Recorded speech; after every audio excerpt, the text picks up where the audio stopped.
तरीके से भगवान तरह तरह की लीलाएं कर रहे हैं। एक दिन की बात है, भगवान अपने सभी पुत्रों को और पोतों को लेकर के, जैसे हमारे गार्जियन, हमारे जो माता पिता होते हैं, हमारे माता पिता के भी जो माता पिता हैं, उनके साथ ज़्यादा अच्छा लगता है टाइम स्पेंड करना, टाइम बिताना। सही है कि नहीं? दादा दादी के साथ में आप सभी इनमें से जो बहनें बैठी हुई हैं उनको भी अच्छा लगता होगा, दादा दादी के साथ बहुत अच्छा लगता है। तो दादा दादी हमें जब छोटे छोटे रहते हैं तो घुमाने ले जाते हैं, बड़ी ज्ञानपरक बातें बताते हैं। आजकल तो ये सुख नहीं मिल पाता क्योंकि न्यूक्लियर फैमिली है। पहले ज्वाइंट फैमिली होती थी, बड़ा अच्छा संयुक्त परिवार होता था तो अच्छा लगता था।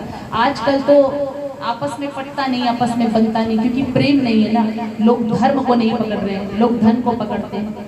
धन भी, हम ऐसा नहीं कह रहे हैं कि आप ऐसा सोचें कि अगर आप, देवी जी तो बोल रही हैं कि धन को नहीं पकड़ना चाहिए, धर्म को पकड़ना चाहिए। हम ऐसा नहीं कह रहे हैं, धन भी पकड़ना, धन भी जरूरी है, लेकिन धन में इतने मदमस्त मत हो जाओ कि परिवार का रिश्ता ही भूल जाओ, बड़ों का सम्मान करना ही भूल जाओ, आपस में प्यार, आपस में मेल जोल के जो रहना सीखते हैं वही भूल जाओ। ये नहीं भूलना है। तो हम दोनों को पकड़ कर चले, धर्म भी पकड़े, धन भी पकड़े, तो क्या बुराई है इसमें? प्रेम भी बना रहे और हम पदोन्नति आगे, दिन प्रतिदिन आगे भी बढ़ते रहे, तो इसमें क्या बुराई है? तो भगवान अपने नन्हे जो है गोपालों के साथ में घुमाने के लिए, विचरण करने के लिए निकलते हैं उद्यान में। ये नृगो, जो मैं अभी आपको कथा बता रही हूँ, नृगोपाख्यान है। कौन सा? नृगोपाख्यान। तो भगवान लेकर गए वहां पर जो उनके नाती पोते थे, सब कहे, भगवान ने बोला आप लोग जो है खेलिए आपस में, हम थोड़ी देर जो है वृक्ष के नीचे बैठते हैं, हम थोड़ी देर विश्राम करेंगे। कहते हैं ठीक है। अब सब वॉलीबॉल खेल रहे हैं, जैसे हमारे आप सभी माताओं के भी बच्चे खेलने जाते हैं उद्यान में, वैसे ही उनके भी नाती पोते सब खेल रहे हैं। अब खेलते खेलते क्या हुआ, एक बच्चे ने बाल उछाली और कुएं में जाके वो बाल गिर गए। फिर क्या हुआ, जैसे ही सब कुएं के पास में गए, भगवान को नहीं पता है, भगवान तो आराम से बैठे हुए वृक्षों की छांव में। जैसे ही सारे ग्वाल बाल नहीं, सारे बच्चे उनके जो द्वारिकाधीश के भगवान कृष्ण के नाती होते हैं, जैसे ही वहाँ कुएं के पास जाते तो वहाँ यहाँ पे बहुत विशाल गिरगिट दिखाई देता है। अब सारे के सारे बच्चे डर जाते हैं, बालक डर जाते हैं, दौड़ते दौड़ते भगवान के पास आते हैं कि अरे दादाजी चलिए, पिताजी चलिए। जिसके पिताजी वो पिताजी संबोधित कर रहा है, जिसके दादाजी है दादाजी, जिसके नानाजी है नानाजी बोल रहा है कि चलिए देखिए वहां बड़ा विशालकाय गिरगिट आया है। कहते चलो चलो बच्चों। अब गिरगिट के पास जाते हैं, वहां कुएं के पास जाते हैं, गिरगिट को देखते हैं। भगवान ने स्पर्श किया उस गिरगिट को, जैसे स्पर्श किया उसी में से, उस गिरगिट से एक विशाल सिद्ध पुरुष निकल कर आता है। बोलिए भक्तवत्सल भगवान की जय। तो वो विशाल पुरुष जब भगवान के सामने उपस्थित होता है तो भगवान पूछते हैं कि तुम कौन हो? क्या पूछते हैं? तुम अपना परिचय दो, तुम कौन हो महाभाग? तो कहते हैं मैं इक्ष्वाकु पुत्र नृग नाम का राजा हूँ। मैं कौन हूँ? नृग नाम का राजा हूँ, मेरे पिता का नाम है इक्ष्वाकु, उन्हीं का मैं वंशज हूँ।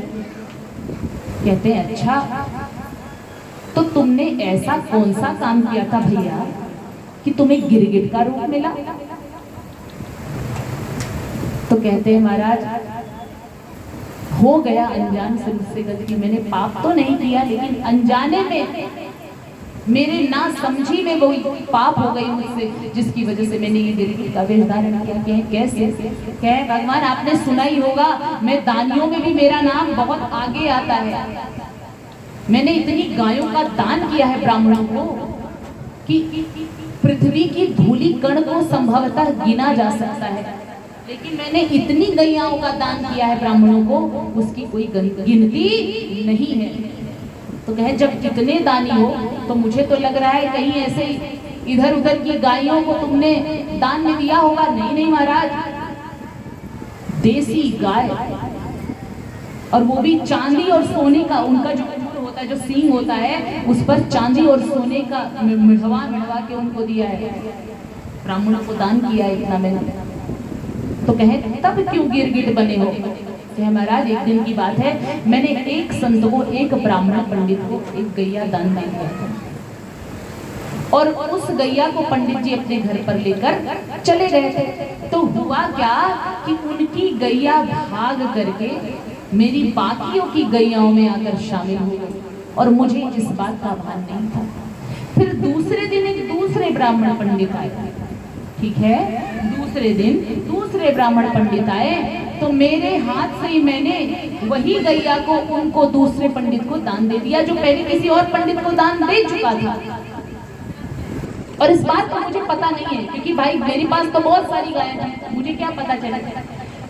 लेकिन जब वो दूसरे पंडित को मैंने दान किया तो फिर पहला पंडित आ गया मेरी गौशाला में, कहता है कि मेरी गाय जो है आपकी गौशाला में आई और मिल गई, इसी में से दे दो। तो जब उसकी दृष्टि पड़ती है कि वो जो संत है इसको ये मेरी गाय, वो तो पहचान ही रहा है, राजा भले नहीं पहचान रहे लेकिन वो पहचान रहा है, कहता है ये जिसको आप दे रहे हो ना ये गाय ये मेरी है। अब वो पंडित आपस में ही दोनों को कह रहे हैं मुझे दान दिया तो मेरी है, उन्होंने कहा तुमसे पहले मुझे दान दिया तो वो मेरी है। अब आपस में दोनों को समझा रहे हैं राजेंद्र कि भैया लड़ो मत, एक काम करो ये आप दोनों ही एक गाय मुझे समर्पित कर दो, बदले में आप चाहे जितनी गैया ले जाना चाहो ले जाओ लेकिन इस गाय को मुझे दे दो। अब दोनों पंडित तो भैया एकदम रुष्ट हो गए, क्रोधित हो गए कि जाओ मुझे नहीं लेना है तुम्हारा ये, नहीं ले जाएंगे हम, रखो अपने पास। दोनों पंडित अपने आप को अपमानित समझते हुए और उस गाय को वहीं छोड़कर चल दिए। श्राप तो नहीं दिए, चले गए, दोनों के दोनों चले गए। फिर क्या हुआ, समय आया इनकी मृत्यु हो गई, राजा नृग की यमलोक में गए। यमराज ने इनसे पूछा, किसने, यमराज ने क्या पूछा कि पहले दुख भोगोगे या सुख। तो कहते हैं पहले तो दुख ही भोगना है, दुख भोग के जल्दी से टेंशन फ्री हो जाए उसके बाद सुख भोगेंगे। तो कहते हैं ठीक है जब दुख भोगना है तो तुम जाओ गिरगिट बनो। कहे महाराज दुख तो बता दिया, जरा सुख का भी संकेत कर दो। कहे जब द्वापर युग में तुम्हारा सामना द्वारिकाधीश से होगा तब तुम्हारा कल्याण होगा, बोलिए भक्त वत्सल भगवान की। तो कहे महाराज मैंने अनजाने में ब्राह्मण का अपमान कर दिया था, इसलिए जो है मुझे ये परिणाम मिला, दुख रूपी परिणाम ये मिला क्या कि गिरगिट बन गया महाराज, और सुख रूपी परिणाम ये मिला कि आपका स्पर्श होते ही मैं सारूप्य मुक्ति को प्राप्त हो रहा हूँ। बोलिए भक्त वत्सल भगवान की जय। भगवान का स्तुति करता है और दिव्य लोक को प्राप्त हो जाता है। तो यहाँ पर भगवान का मकसद क्या था, राजेंद्र को उपदेश देने का क्या मकसद था बताइए। भगवान का ये मकसद था, ये शिक्षा देना चाह रहे हैं अपने बालकों को, अपने नाती पोतों को कि कभी गलती से भी, स्वप्न में भी, अनजाने में भी किसी ब्राह्मण का, किसी भगवान के भक्त का यदि किसी ने अपमान किया, भले वो बालक ही है लेकिन उसका बड़ा ही अनिष्ट परिणाम निकलता है। बोलिए भक्त वत्सल भगवान। भगवान ने कहा नाहम हालाहलम मन्ये, नाहम हालाहलम मन्ये विषम यस्य प्रतिक्रिया ब्रह्मस्वम ही विषम प्रोक्तम नास्त्य प्रतिविधिर भुवि। नाहम हलाहलम मन्ये, भगवान कृष्ण कहते हैं अपने बालकों से कि भैया यदि विष पी लोगे ना तो भी मैं बचा लूंगा, जलाशय में कूद जाओगे तो बचा लूंगा, अग्नि में जल जाओगे तो भी बचा लूंगा। दुनिया का कोई भी तुम्हारे साथ यदि कुछ भी बुरा होता है, कोई भी बुरा कार्य होता है तो तुमको अवश्य बचा लूंगा। लेकिन यदि गलती से भी, अनजाने में भी अपराध किया, ब्राह्मण का अपमान किया या उनके धन संपत्ति पर, ब्राह्मण के धन पर यदि आंख लगाई तो मैं तुम्हारा कल्याण नहीं कर सकता। भले ही तुम मेरे अपने हो, यदुवंशियों से यदुवंशी बालक उनके अपने ही नाते पोते अपने, भले तुम मेरे अपने हो, भले तुम मेरे बेटे हो, भले तुम मेरे पोते हो, भले तुम मेरे नाती हो, लेकिन अनजाने में भी यदि किसी ब्राह्मण का अपमान कर दिया तो तुम मृत्यु के कारण बनोगे। मैं तुम्हें माफ नहीं करूंगा, मैं स्वयं तुमको मार डालूंगा। ये होता है भगवान के भक्त का महिमा, भगवान के भक्त की महिमा, ब्राह्मण की महिमा। तो कोई भी चीज हम संकल्प करें या ब्राह्मण को देने के लिए कुछ भी करें तो वो दे डालो महाराज, कभी भी ये भाव मत रखो, ये सब्जी मंडी नहीं होता कि ब्राह्मण को वो हम चीज वो चीज दे जो हमें पसंद नहीं है। जो आपको सबसे ज्यादा प्यारी है ब्राह्मण को वो देना सीखो। यही ब्राह्मण का अपमान ही है जो हमारे भारत धर्म का ह्रास हो रहा है। अरे भैया, क्या हम भगवान से बड़े हो सकते हैं? ये बताइए। जब भगवान ने ब्राह्मणों को अपने से उच्च दर्जा दे दिया है, अपने भक्तों को अपने से भी उच्च दर्जा दे दिया, तो हम कौन होते हैं उनका अपमान करने वाले? भगवान कहते हैं मैं सिर्फ जो अपमान करता है उसका ही विनाश नहीं करता, कुल खानदान सहित विनाश कर देता हूँ। बोलिए भक्त वत्सल भगवान की। इसलिए किसी भी ब्राह्मण का उपहास करने से पहले सोच लो, 1000 बार सोच लो कि मैं उपहास तो करने जा रहा हूँ या जा रही हूँ, लेकिन उसके बदले सिर्फ मेरा विनाश नहीं होगा, कुल खानदान सहित पूरे 21 कुल, ससुराल मायका सहित जड़ सहित भगवान समूल इस धरती से उस प्राणी का विनाश कर देते हैं। यदुवंशियों का भगवान ने अपने ही वंश का अपमान किया था, 56 करोड़ यदुवंशियों का। क्यों? अनजान में छोटे छोटे बालकों ने दुर्वासा ऋषि का अपमान कर दिया था, जो आप आगे की कथा में श्रवण करेंगे। 56 करोड़ यदुवंशियों में से एक भी ऐसा इंसान नहीं था जो जीवित हो, जड़ सहित उखाड़ फेंका भगवान ने। इसलिए कभी भी किसी भी ब्राह्मण का, भगवान के किसी भी भगत का अपमान मत करना मेरे प्यारे। अपने बालकों को भी समझाओ। कई बार बालक उद्दंडता कर देते हैं, जिसका परिणाम माता पिता को भुगतना पड़ता है, खानदान को भुगतना पड़ता है। धर्म से जुड़ेंगे तो बालकों को भी पता चल जाता है कि हाँ, ये हमारा धर्म है, तिलक धारण करना हमारा धर्म है। आजकल की माताएं तो खुद ही तिलक नहीं धारण करती हैं, तो बच्चों को क्या तिलक धारण करवाएंगी? ये बताइए। फैशन है महाराज, सिंदूर नहीं लगाना फैशन बन गया है, इसीलिए कम उम्र में हमारी माताएं विधवा हो रही हैं। क्यों ऐसा कर रहे हो आप? ये अपराध है। पढ़िए आप, भगवान ने बनाया है कि स्त्री का धर्म क्या है, स्त्री धर्म से जो संबंधित हमारे जो ग्रंथ बने उसको आप धारण करिए, पढ़िए। माताएं इतनी छोटी छोटी बिंदियां लगाएंगी, पता ही नहीं चलता। क्यों? किस लिए ये फैशन? आपके पति जिंदा है ना? क्यों? जब आप शादीशुदा है, लगना तो चाहिए। अब राधा रानी इतना श्रृंगार करके, हमारी रुक्मिणी मैया, हमारी लक्ष्मी मैया, हमारी पार्वती मैया हमेशा श्रृंगार करके रखती थी। अरे बिंदी लगाइए, माथे पे तो लगना चाहिए, टीका लगाइए, टीका भी लगाइए। भले ही ये स्टिकर की बिंदी, प्लास्टिक की जो स्टिकर की जो बिंदी होती, भले ये छोटी लगाइए, लेकिन टीका तो लगाइए माथे पे, दिव्यता झलकनी चाहिए। लगना चाहिए कि हम सभी भारतवासी हैं, भारत की ये पतिव्रता स्त्रियां हैं महाराज, लगना चाहिए। लेकिन हम किसको फॉलो कर रहे हैं ये बताइए? पाश्चात्य सभ्यता को फॉलो कर रहे हैं। सिंदूर नहीं लगाना है, मंगलसूत्र नहीं पहनना है, चूड़ी भी, महाराज इतनी चूड़ी कौन पहने? गंवार लगता है, गंवारनियां, ग्वाल की जैसे गंवारनियां बोले थे उद्धव, फेल हो गए थे, वैसे ही सारी स्त्रियां अपने आप को समझती हैं, अरे नहीं मैं महान हूँ, यदि शादीशुदा हूँ फिर भी चूड़ियां नहीं पहननी, गंवार लगूंगी, कितना पतला पहन ले। अरे भैया, जब इतनी प्रॉब्लम है तो शादी करो ही मत। और जब शादी हुआ है तो उन चिन्हों को अच्छे से धारण करिए ना, मंगलसूत्र होना चाहिए। आजकल तो फिर सिंदूर का भी है फैशन, सिंदूर इतना छोटा लगेगा महाराज, कई बार तो हम भ्रम में पड़ जाते हैं, कथाओं में जाते हैं, जजमान को देखते हैं तो समझ में नहीं आता शादीशुदा है, देखना पड़ता है घूर के, सिंदूर तो नजर नहीं आ रहा है। पहले सिंदूर धारण करिए, वो दिव्यता, वो लगना चाहिए कि भारतीय नारी है। पाश्चात्य के चक्कर में मत पड़िए। यदि अपना कल्याण करना है, अपने बच्चों का कल्याण करना है और पति की लंबी आयु पानी है तो लंबा चौड़ा सिंदूर लगाना, धारण करिए। बोलिए भक्त वत्सल भगवान की जय।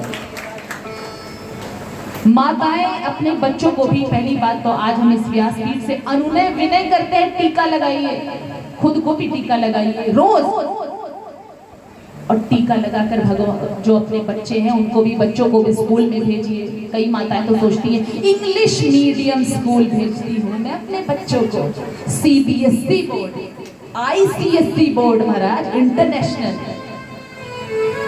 अच्छा नहीं लगता। प्रिंसिपल सर बोलते हैं अलाउड नहीं है।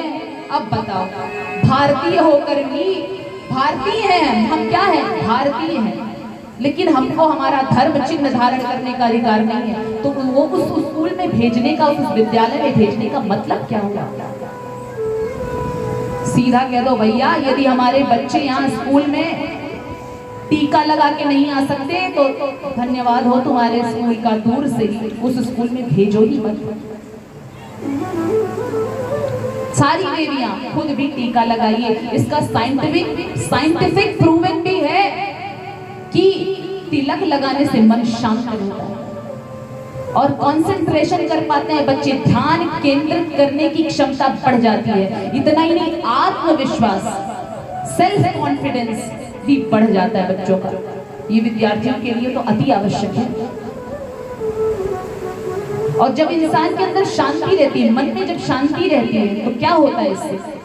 अपने आप काम जो बिगड़ता हुआ भी वो भी बन जाता है। तो आप भी तिलक धारण करिए, पतिदेव को भी टीका लगा दीजिए, आप ही लगा दीजिए। अगर वो जल्दी जल्दी ऑफिस में जा रहे हैं, आप ही लगा दीजिए, खुद को भी लगाइए, बच्चों को भी लगा के स्कूल भेजिए ना।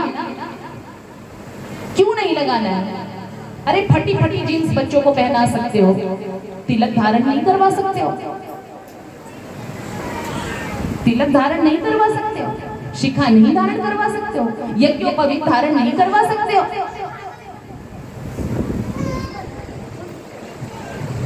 ये गरिमा बनाने का काम, ये धर्म पथ पर हम नहीं जा रहे हैं, हम हमारा स्वयं विनाश कर रहे हैं। कोई किसी का विनाश नहीं करता। ये भारत पिछड़ रहा है। क्यों पिछड़ रहा है? क्योंकि इंसान अपने धर्म, हम दूसरे के धर्म में। और आपको पता है वहां विदेशों में जितने भी ब्रिटिशर्स हैं, जितने भी ब्रिटिशर्स हैं, अंग्रेज लोग हैं, वो त्रिपुंड बनाते हैं। ये सब तिलक नहीं, पूरा त्रिपुंड बनाते हैं। बताइए, वो हमारे धर्म को फॉलो कर रहे हैं और हम इतने तुच्छ हो गए हैं कि मतलब अपना जो धर्म है उसको एकदम छोड़ते जा रहे हैं। हमारे यहाँ पे प्रणाम किया जाता है, राम राम किया जाता है, लेकिन बच्चों को सुबह उठते ही गुड मॉर्निंग बोला सिखाया जाता है कि भैया गुड मॉर्निंग बोलो, गुड आफ्टरनून बोलो। कोई नहीं बोलता है कि मात पिता गुरु ना वही माता। जब भगवान राम छोटे से थे, माँ कौशल्या उनको सिखाती कि बेटा उठो, गुरु को प्रणाम करो, मुझे प्रणाम करो, अपने पिता को प्रणाम करो, चरण स्पर्श करो। लेकिन आजकल की माताएं क्या सिखाती? गुड मॉर्निंग बोलना, हाय बोलो, कोई मिले तो हाय, और पूरी जिंदगी हाय हाय में ही व्यतीत हो जा रही है। महाराज हाय बोलना सिखाते हैं, प्रणाम करना नहीं, चरण स्पर्श। अच्छा, पैर भी यदि कोई छूता है महाराज किसी के, तो पैर झुकने नहीं आता, अकड़ होता है। आज के जीवात्माओं में, आज के मनुष्यों में अकड़ है। चरण नहीं छूना है, ये घुटना छूना है। अरे जब घुटना ही छूना है महाराज, तो इतना भी कष्ट क्यों कर रहे हो? खड़े रहो खड़े हुए, क्या जरूरत है? फॉर्मेलिटी क्यों? ये सब करके हम किसका बिगाड़ रहे हैं बताइए? हम अपना बिगाड़ रहे हैं और कुछ नहीं। बाद में बच्चों को दोष देंगे कि हमारा बच्चा ऐसा है वैसा है, इसके अंदर संस्कार नहीं। खुद ही माता अपने बच्चों को डांटती है, अरे भैया जब पहले संस्कार दिया नहीं है, बाद में तुम्हारे ऊपर सर पे रखकर तांडव तो करेंगे। जैसे कन्हैया ने काली नाग पर चढ़ करके तांडव किया था, आजकल के बच्चे अपने माँ बाप के सर पर चढ़ के तांडव कर ही रहे हैं। तो क्या करेंगे? आज के बाद आप सब अपने बच्चों को ये संस्कार देंगे कि नहीं? पहली बात तो खुद भी टीका लगाना है, और सिंदूर ऐसा लगाइए कि जैसे लगे। और हम तो प्रार्थना करते हैं आप सभी माताएं जो भी बैठे हुई हैं, सभी शतायु हो, आप सभी के पति भी शतायु हो, आप भी शतायु हो। लेकिन हाँ, नियमों का भी तो पालन करना पड़ता है। सिंदूर बढ़िया लगाइए, चूड़ियां पहनिए, ये का फॉर्मेलिटी क्यों कर रही है? अरे शादीशुदा है, लगना चाहिए कि एक पतिव्रता स्त्री है, हमारे देश की पतिव्रता नारी है ये। तो अपने चिन्हों को धारण करिए, बोलिए भक्तवत्सल भगवान की जय। तो अब इस तरीके से भगवान लीलाएं कर रहे हैं, तरह तरह की लीलाएं कर रहे हैं। अब हम सोच रहे हैं कि इतना ज्यादा माताओं को समझा दिया है और यहाँ की माताएं बड़े अच्छे से समझ रही, मुझे पता है। अब जब कल मैं सबको देखूंगी तो सबके माथे पर सुंदर सा टीका होगा, होगा कि नहीं होगा टीका? और सिर्फ कल ही नहीं, हमेशा मृत्यु पर्यंत रोज पूजा करो, रोज टीका लगाओ माथे पर। यदि हट जाता है ना तो वापस से लगा लो टीका। टीका लगना चाहिए कि हाँ ये हमारी भारतीय नारी है। चाहे वो बालक हो, चाहे वृद्ध हो, चाहे जवान हो, कोई कैसा भी हो, सबको, स्त्री पुरुष सबको टीका लगाना है। तो यहाँ पर जितने भाई लोग बैठे हुए, मैं किसी के भी माथे पर टीका नहीं देख रही हूँ। तो हाँ, एक है, एक दो को दिख रहा है जिनके माथों पर चिन्ह दिख रहा है कि हाँ ये लोग हमारे धर्म को आगे ले जाने वाले हैं। बाकियों के भी जिनके माथे पर नहीं है धर्म चिन्ह का, टीका चिन्ह नहीं है, मैं आशा करती हूँ कि आप सभी जो देवता लोग बैठे हुए हैं, देवती लोग बैठी हुई हैं, सारी देवी देवता सब मिल करके अच्छे से टीका लगा के आएंगे, सच के आएंगे। बोलिए वृंदावन बिहारी लाल की, बोलिए भक्तवत्सल भगवान की जय। तो आइए थोड़ा भगवान का संकीर्तन करते हैं, उसके बाद कथा में प्रवेश करेंगे।